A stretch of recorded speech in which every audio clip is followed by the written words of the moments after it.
The story of Rome is a captivating tale of ambition, conquest, and ultimately decline. It's a journey that takes us from a humble village on the banks of the Tiber River to a sprawling empire that dominated much of the known world. The Roman Empire's influence continues to resonate today, shaping our laws, languages, and architecture. To truly understand the fall of this mighty empire, we must first journey back to its beginnings. We must explore the foundation upon which this complex civilization was built. Rome's story is one of constant evolution, adapting to internal and external pressures. From a small settlement, it transformed into a kingdom, ruled by kings who expanded its territory and influence. The Romans were not afraid of innovation, constantly seeking ways to improve their military tactics and governance. They developed a sophisticated legal system, impressive engineering skills, and a complex social hierarchy. This constant drive for improvement and adaptation played a significant role in Rome's rise to power. However, the seeds of Rome's eventual downfall were sown within its very success.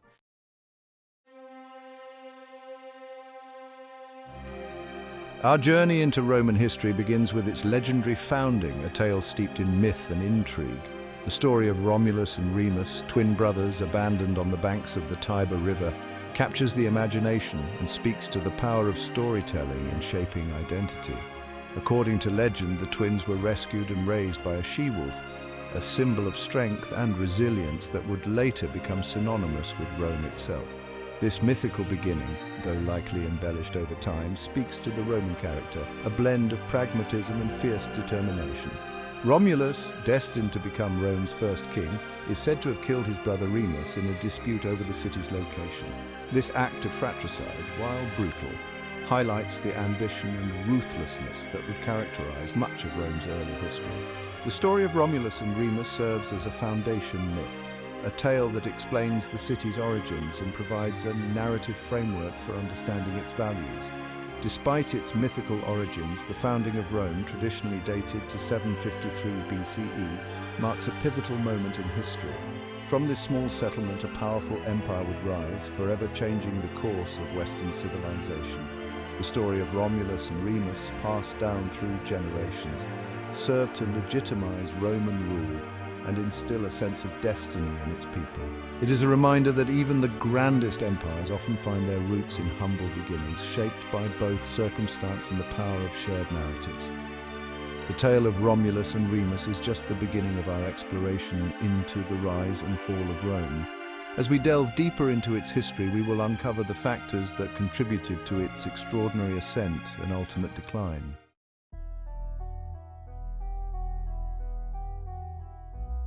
The year 509 BCE marked a turning point in Roman history, a dramatic shift from monarchy to republic. This transformation was not a peaceful transition. It was born from rebellion, a rejection of tyrannical rule, and a desire for a more equitable distribution of power.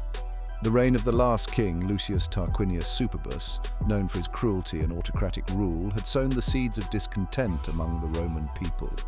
The overthrow of the monarchy, a pivotal moment in Western civilization, gave birth to the Roman Republic. This new system of governance, though far from perfect, aimed to prevent the concentration of power in the hands of a single individual. It was a bold experiment in shared power, a delicate balancing act between different branches of government and competing interests. The Roman Republic, despite its flaws and internal struggles, would become a model for future republics and inspire political thinkers for centuries to come. At the heart of the Republic was the concept of shared power and civic duty. Citizens, at least in theory, had a say in how they were governed. The Republic's foundation rested on the idea that power should be distributed among different institutions, each acting as a check on the others. This system, though designed to prevent tyranny, was not without its challenges. Internal power struggles, corruption, and the ongoing tension between the aristocracy and the common people would continue to test the Republic's resilience. The transition from monarchy to republic marked the beginning of a new chapter in Roman history, one characterized by both remarkable achievements and internal conflicts. The Republic, though flawed, provided the framework for Rome's expansion, its military dominance, and the development of its sophisticated legal system. However, the seeds of the Republic's eventual downfall were sown in the very system designed to prevent tyranny.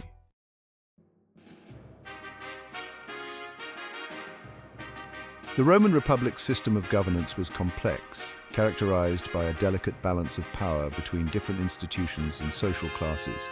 At its core was the Senate, a body composed of elder statesmen from influential families who held significant sway in policy-making and governance.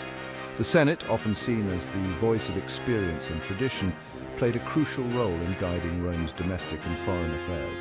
However, the Senate was not the sole power broker in the Republic. The Roman people, organized into various assemblies, also had a voice, albeit one often drowned out by the influence of the aristocracy. The assemblies elected officials, passed laws and declared war, providing a semblance of popular participation in government. This system, however, was far from democratic. The distribution of voting rights favored the wealthy and powerful, ensuring their continued dominance in political life. The relationship between the Senate and the people was one of constant negotiation, marked by periods of cooperation and conflict. The Senate, while wielding significant power, could not afford to ignore the demands of the populace entirely. Popular uprisings and social unrest served as stark reminders of the need to appease the masses, at least to some extent. The Republic's survival depended on maintaining a delicate balance between the interests of the elite and the demands of the common people. This intricate system of governance, while successful in guiding Rome through its early expansion and military victories, was inherently unstable. The constant struggle for power between the Senate and the people, coupled with the widening gap between rich and poor, created fissures within Roman society. These internal tensions, exacerbated by external pressures such as wars and economic instability, would eventually contribute to the Republic's decline and pave the way for the rise of a new order, the Roman Empire.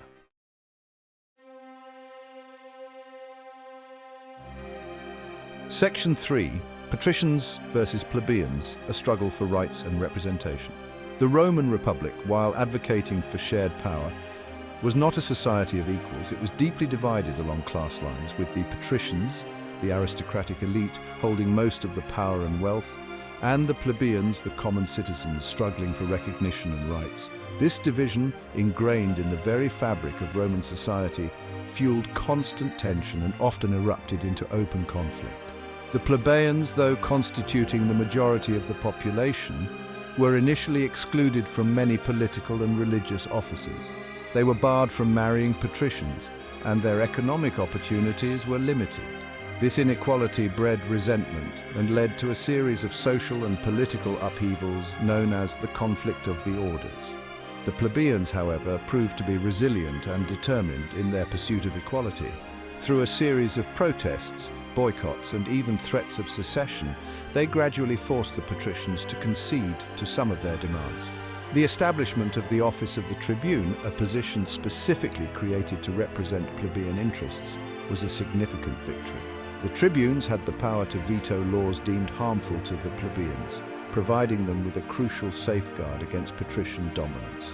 The conflict of the orders, though spanning centuries, resulted in significant social and political reforms. The plebeians gradually gained access to higher offices, including the consulship, the highest elected position in the Republic. Laws were codified and made public, ensuring greater transparency and reducing the potential for abuse by the patrician elite. However, despite these reforms, the struggle for equality continued. The legacy of this conflict would continue to shape Roman society and politics, highlighting the inherent tensions within a system that, while advocating for shared power, struggled to overcome its deeply ingrained social and economic divisions.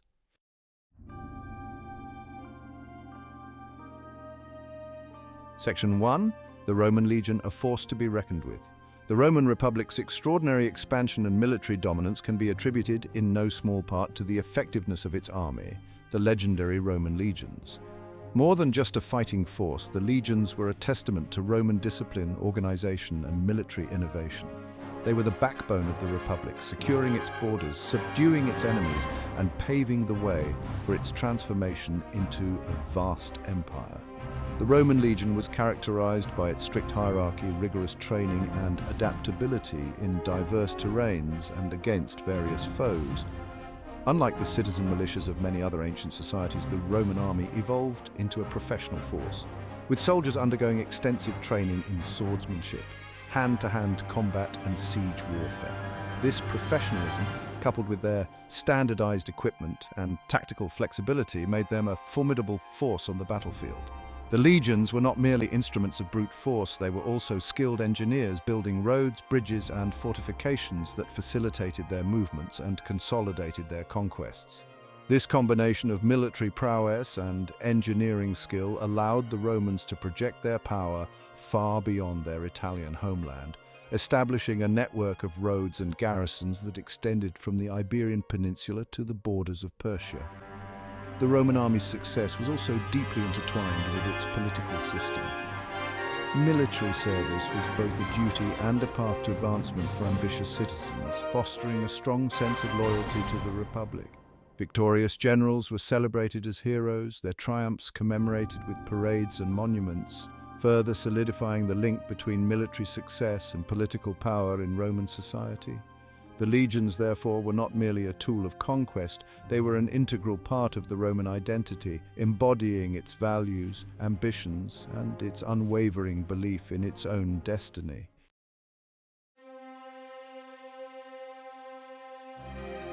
Section 2. The Punic Wars, Rome's rise to Mediterranean dominance. The Punic Wars, a series of 3 epic conflicts fought between Rome and Carthage in the 3rd and 2nd centuries BCE, marked a turning point in Roman history. These wars, fueled by competition for trade, territory, and ultimately supremacy in the Western Mediterranean, tested the limits of Roman resilience and military might, ultimately propelling Rome onto the world stage as a dominant power. Carthage, a Phoenician city-state located in present-day Tunisia, was a formidable maritime power, controlling trade routes throughout the Mediterranean and possessing a powerful navy. The First Punic War, from 264 to 241 BCE, erupted over control of the strategic island of Sicily, a conflict that dragged on for over 2 decades and saw both sides suffer heavy losses. The Romans, initially disadvantaged at sea, adapted their tactics, developing boarding bridges that allowed them to transform naval battles into land engagements where their superior infantry could prevail. The Second Punic War, from 218 to 201 BCE, witnessed the legendary Carthaginian general Hannibal Barca's audacious crossing of the Alps with his army, including elephants, striking fear into the heart of the Roman Republic. Hannibal inflicted a series of crushing defeats on Roman legions, most notably at the Battle of Cannae in 216 BCE, a tactical masterpiece that demonstrated his military genius. However, despite these setbacks, Rome refused to surrender.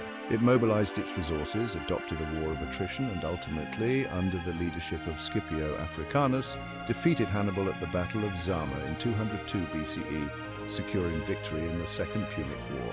The Third Punic War, from 149 to 146 BCE, a much smaller conflict, marked the final chapter in Rome's struggle with Carthage. Driven by a lingering fear of their old enemy, the Romans, led by Scipio Aemilianus, besieged and utterly destroyed Carthage, selling its surviving inhabitants into slavery. The Punic Wars, spanning over a century, had a profound impact on Rome.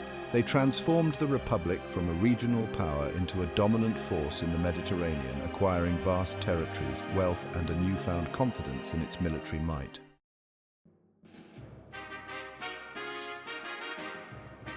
Section 3. Expansion and Conquest, from city-state to empire. With Carthage vanquished, Rome embarked on a period of relentless expansion driven by a combination of ambition, opportunity, and a growing belief in its own destiny. The legions, battle-hardened and led by ambitious generals, marched east, conquering Greece, Macedon, and the remnants of the Seleucid Empire in the eastern Mediterranean, bringing these once mighty powers under Roman rule. Rome's expansion was not without its critics. Some voices within the Republic cautioned against the dangers of overextension, warning that conquering vast territories would bring new challenges and potentially sow the seeds of internal discord. However, the allure of wealth, glory, and the strategic advantages of controlling vital trade routes proved too tempting to resist. The conquest of Gaul, present-day France and Belgium, by Julius Caesar in the mid-1st century BCE, stands as a testament to both Roman military prowess and ruthlessness. Caesar's campaigns, chronicled in his own account, the Gallic Wars, were characterized by brutal sieges, pitched battles against fierce Gallic tribes, and a calculated policy of divide and conquer. Caesar's victory in Gaul not only added a vast and wealthy territory to the Republic, but also solidified his own reputation as a brilliant general and a rising force in Roman politics. By the end of the 1st century BCE, the Roman Republic had transformed into a vast empire, stretching from the Atlantic Ocean to the Euphrates River. This unprecedented expansion brought immense wealth, resources, and cultural influences to Rome, but it also came at a cost. The constant wars, the influx of slaves, and the growing concentration of power in the hands of a few powerful individuals began to erode the Republic's foundations, setting the stage for a new chapter in Roman history, the rise of the Roman Empire.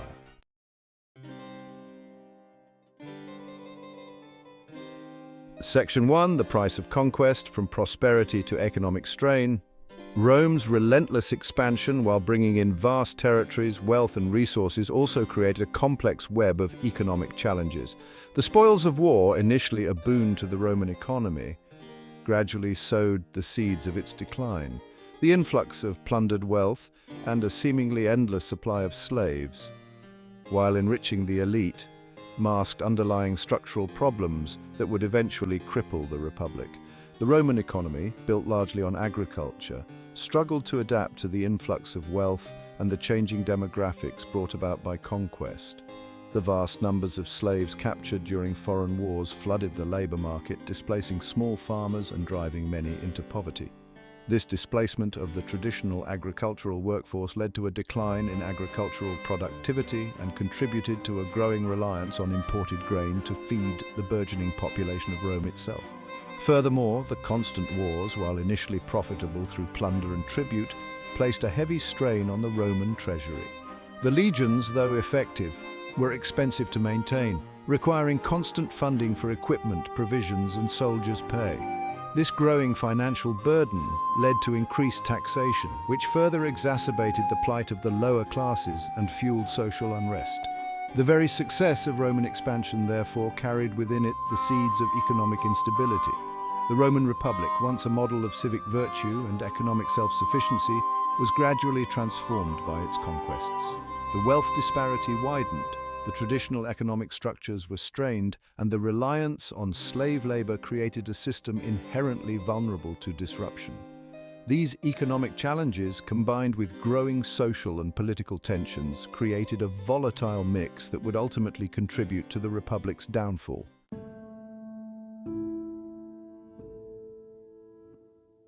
Section 2, the latifundia system, seeds of agrarian crisis. The rise of the latifundia system, a direct consequence of Rome's expansion and the influx of slaves, played a significant role in exacerbating the economic challenges facing the late Republic. Latifundia were vast estates owned by wealthy Roman families, worked primarily by slave labor. These estates, focused on cash crops like grapes and olives for export, replaced the traditional small farms that had once formed the backbone of the Roman economy. The latifundia system, while profitable for the elite, had a devastating impact on the Roman peasantry. Unable to compete with the low production costs of slave labor on the latifundia, many small farmers were forced to sell their land and migrate to urban centers, seeking work and sustenance. This influx of displaced farmers into cities like Rome created a growing urban underclass, dependent on grain handouts from the state and vulnerable to economic hardship. Moreover, the focus on cash crops on the latifundia led to a decline in the production of staple foods, making Rome increasingly reliant on grain imports from conquered provinces like Egypt and North Africa. This dependence on imported grain made the Roman food supply vulnerable to disruptions, whether from bad harvests, piracy, or political instability in the grain-producing regions. The vulnerability of Rome's food supply would later become a critical factor in its decline. The latifundia system, driven by greed and enabled by the availability of cheap slave labor, undermined the traditional Roman agricultural system, displaced small farmers, and created a dangerous reliance on imported food. It represented a fundamental shift in Roman society, from a republic rooted in the values of citizen farmers to one increasingly dominated by a wealthy elite profiting from large-scale agriculture and the exploitation of slave labor.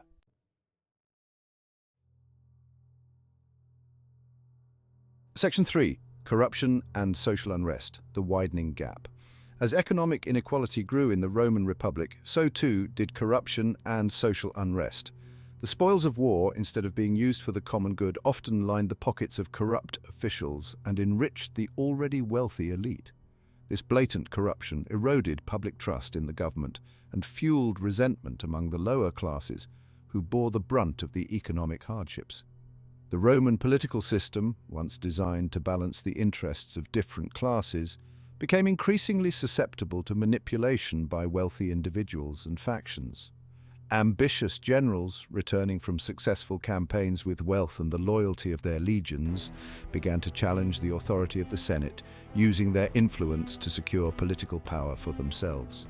This militarization of Roman politics further destabilized the Republic and set the stage for a series of civil wars.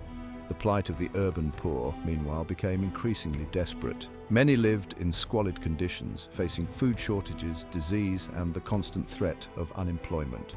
The grain dole, a system of free grain distribution, established to placate the urban masses while temporarily alleviating hunger, did little to address the root causes of poverty and created a culture of dependency.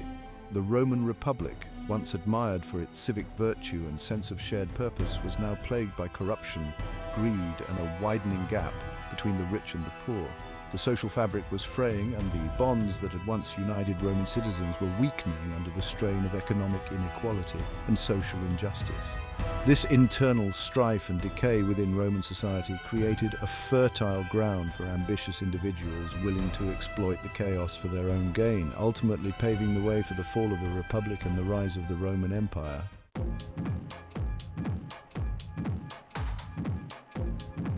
Section 1. The rise of Julius Caesar, ambition and the end of an era. The Roman Republic, already teetering on the brink of collapse under the weight of its internal contradictions, found itself increasingly vulnerable to the ambitions of powerful individuals. Among them, Julius Caesar, a brilliant military strategist and charismatic leader, rose to prominence, his name forever etched in the annals of history as both a symbol of ambition and the architect of the Roman Empire. Caesar's rise to power was swift and strategic. His conquests in Gaul, chronicled in his own self-promoting yet insightful commentaries, brought him immense wealth, military glory, and the unwavering loyalty of his legions. He skillfully exploited the political divisions within Rome, aligning himself with powerful allies such as Pompey the Great and Marcus Licinius Crassus, forming the First Triumvirate, an unofficial alliance that effectively controlled Roman politics. However, Caesar's ambition knew no bounds. He desired nothing less than absolute power, a transformation from a republic, however flawed, to a system where he reigned supreme. His growing power and influence, however, threatened the traditional power structures of the Republic, arousing suspicion and fear among many in the Senate, who saw him as a tyrant in the making. The Senate, desperate to preserve its own power and the illusion of republican values, ordered Caesar to disband his legions and return to Rome as a private citizen. Caesar, however, had anticipated their move. He understood that true power rested not in political offices, but in the loyalty of his legions. In a daring act of defiance, he crossed the Rubicon River in 49 BCE with his legions at his back, effectively declaring war on the Roman Senate and plunging the Republic into a bloody civil war.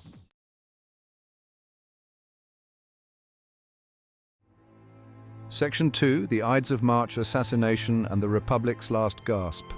The Roman Civil War, a brutal conflict that pitted Caesar's legions against the forces loyal to the Senate, led by Pompey the Great, marked the final death throes of the Roman Republic.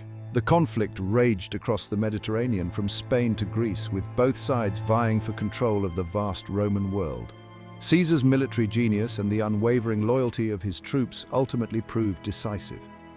After a series of victories, culminating in the decisive Battle of Pharsalus in 48 BCE, where Pompey's forces were routed, Caesar emerged as the undisputed master of Rome. He returned to Rome not as a conquering hero, but as a merciful victor, pardoning many of his former enemies and attempting to restore order to the shattered republic. However, the republic that emerged from the ashes of civil war was a republic in name only. Caesar, appointed dictator for life, held ultimate authority. He instituted reforms, centralized power, and embarked on ambitious building projects, all designed to consolidate his rule and secure his legacy. However, his growing power and his disregard for traditional republican norms alienated many within the Roman elite. Fearing that he aspired to become king, a title anathema to Roman sensibilities, a group of senators led by Marcus Junius Brutus and Gaius Cassius Longinus conspired to eliminate him. On the Ides of March 15th in 44 BCE, they struck, assassinating Caesar in the Senate itself. They believed that by eliminating Caesar, they were saving the Republic. In reality, they had only hastened its demise.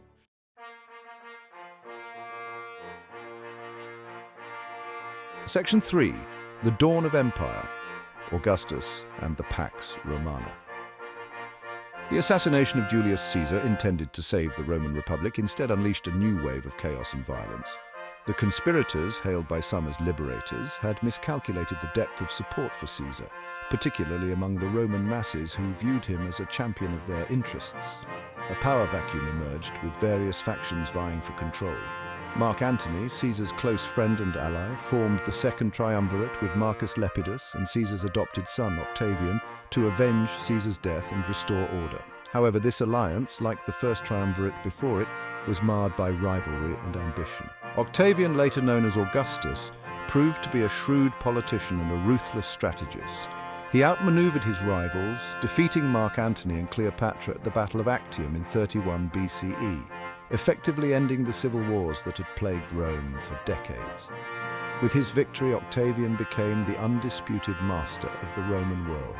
In a masterstroke of political maneuvering, Augustus, while consolidating his power, maintained the facade of republican institutions. He refused the title of king, instead adopting the title princeps, meaning first citizen, presenting himself as a restorer of order and tradition rather than a usurper. Thus began the Roman Empire, a system of government that, while outwardly maintaining some republican forms, was in reality an autocracy veiled in constitutional garb. Augustus' reign marked the beginning of the Pax Romana, a period of relative peace and prosperity that would last for 2 centuries. Under his rule, the Roman world enjoyed stability, economic growth, and a flourishing of arts and culture. However, the price of this peace was the end of the Republic and the consolidation of power in the hands of a single ruler.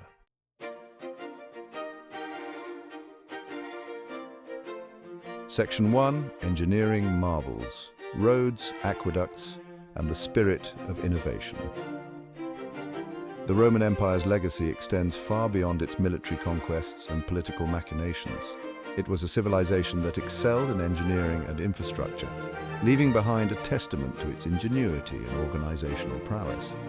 Roman roads, aqueducts, public baths, and amphitheaters, many still standing today, serve as enduring symbols of their practical brilliance and their desire to connect, supply, and entertain their vast citizenry. Roman roads, often described as straight as a Roman road, were not merely pathways, but arteries of empire. These meticulously engineered roads, built by skilled legions using innovative materials like concrete, facilitated the movement of troops, trade goods, and information across the vast expanse of the Roman world. They connected distant provinces, facilitated trade and communication, and projected Roman power into every corner of the empire. Aqueducts, another marvel of Roman engineering, exemplified their mastery of water management. These elevated channels, often stretching for miles, carried fresh water from distant springs and mountains into urban centers, supplying public baths, fountains, and private homes. The construction of aqueducts required a deep understanding of gravity, hydraulics, and surveying, showcasing the Romans' ability to harness and manipulate their environment to meet the needs of their growing urban populations. These engineering feats were not merely functional, they also served a symbolic purpose. The grandeur of Roman architecture, whether in the form of imposing aqueducts, magnificent amphitheaters like the Colosseum, or the intricate network of roads, served to inspire awe and project an image of Roman power and sophistication. These structures were tangible expressions of Roman ambition, organization, and their belief in their own civilizing mission.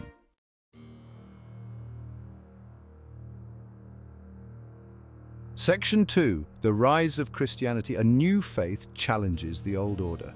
As the Roman Empire reached its zenith in terms of territorial expanse and architectural grandeur, a new force was emerging within its borders, one that would profoundly challenge its traditional values and power structures: Christianity. This new faith, with its origins in the Roman province of Judea, initially emerged as a sect within Judaism, preaching a message of love, forgiveness, and the coming of a kingdom not of this world. Christianity, with its emphasis on personal salvation and its rejection of traditional Roman gods and goddesses, initially faced suspicion and persecution within the Roman Empire. Roman authorities, accustomed to the polytheistic beliefs that had long been intertwined with Roman identity and governance, viewed this new monotheistic faith with suspicion, seeing it as a threat to their authority and the social order. Christians were often accused of atheism, cannibalism, due to the symbolic nature of the Eucharist, and sedition due to their refusal to worship the emperor as a god. Despite facing persecution, often brutal and relentless, Christianity spread rapidly throughout the Roman Empire. Its message of hope and salvation resonated particularly with the poor and marginalized, offering them solace in the face of hardship and a promise of a better life to come. The egalitarian nature of early Christian communities, where slaves and masters worshipped side by side, challenged the rigid social hierarchies of Roman society. The spread of Christianity was further aided by its decentralized structure and the zeal of its early adherents. Unlike the Roman state religion, which was closely tied to political power, Christianity spread through networks of believers who shared their faith with family, friends, and even strangers.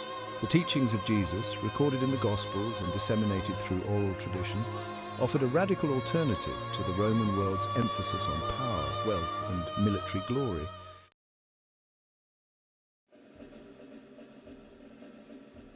Section 3, Constantine and the Edict of Milan, from persecution to acceptance. The early 4th century witnessed a pivotal moment in the relationship between Christianity and the Roman Empire.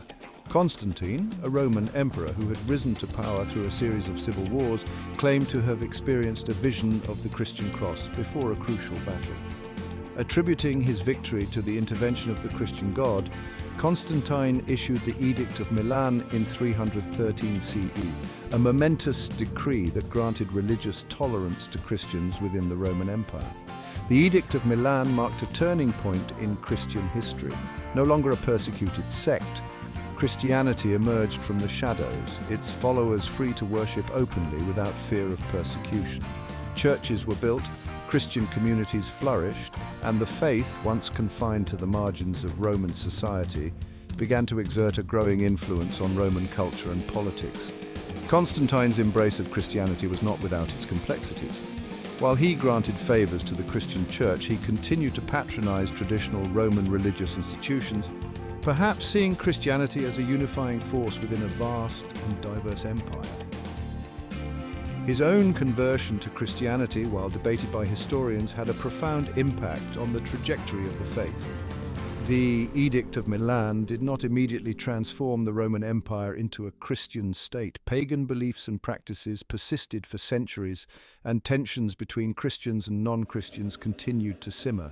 However, Constantine's decision to grant Christianity legal recognition paved the way for its eventual rise to become the dominant religion of the Roman Empire and, ultimately, much of the Western world.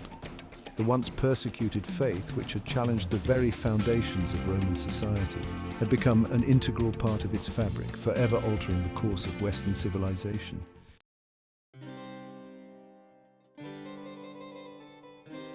Section 1. The Fall of an Empire. A tapestry of internal and external pressures. The fall of the Western Roman Empire, a process spanning centuries rather than a single cataclysmic event, stands as a stark reminder of the complexities and fragility of even the most powerful civilizations. It was not any single factor, but a confluence of internal weaknesses and external pressures that ultimately brought about the empire's demise. Rome, once seemingly invincible, proved susceptible to the same forces that have toppled empires throughout history: economic decline, social unrest, political instability, and relentless pressure from outside forces. The seeds of Rome's decline were sown long before the final sack of Rome by Visigothic forces in 410 CE, or the deposition of the last Roman emperor, Romulus Augustus, in 476 CE. The empire, burdened by its vast size and the costs of maintaining its extensive borders, faced mounting economic challenges, including inflation, declining agricultural productivity, and a widening gap between the rich and the poor. These economic woes fueled social unrest, weakened the empire's military capabilities, and eroded public trust in the government's ability to address the growing crisis. Adding to Rome's internal woes were the constant threats from beyond its borders. Waves of barbarian tribes, driven by a combination of factors including climate change, pressure from other migrating groups, and the allure of Roman wealth, pressed against the empire's frontiers. The Roman legions, once the guardians of Roman might, found themselves increasingly stretched thin, struggling to contain the growing tide of migration and invasion. The Roman Empire, once a beacon of civilization and order, was gradually overwhelmed by a perfect storm of internal decay and external pressures. Its fall serves as a cautionary tale, illustrating the cyclical nature of empires and the importance of adaptability, internal cohesion, and prudent economic management for long-term survival. The Roman Empire, despite its ultimate demise, left an indelible mark on the course of Western civilization, its legacy reverberating through the ages in the realms of law, language, architecture, and political thought.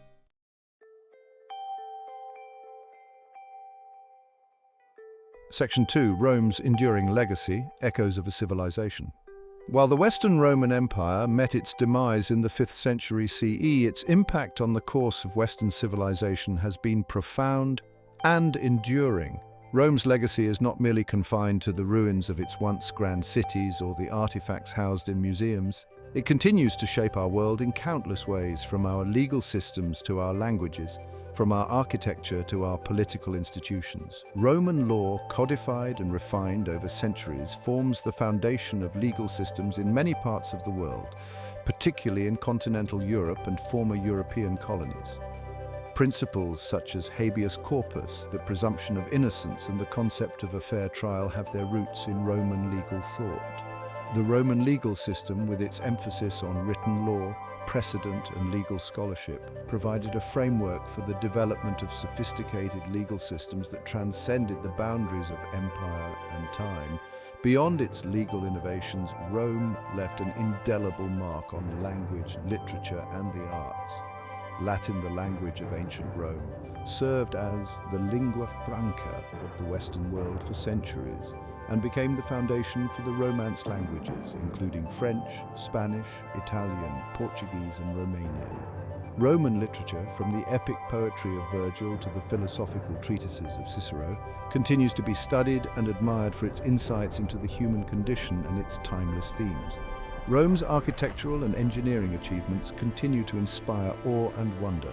From the Colosseum in Rome, a testament to Roman engineering and a symbol of both entertainment and brutality, to the Pont du Gard in France, an aqueduct that still carries water after 2,000 years, Roman structures serve as enduring reminders of their ingenuity, ambition, and mastery of practical skills. The Roman Empire may have crumbled, but its legacy lives on in the countless echoes of its civilization that continue to shape our world.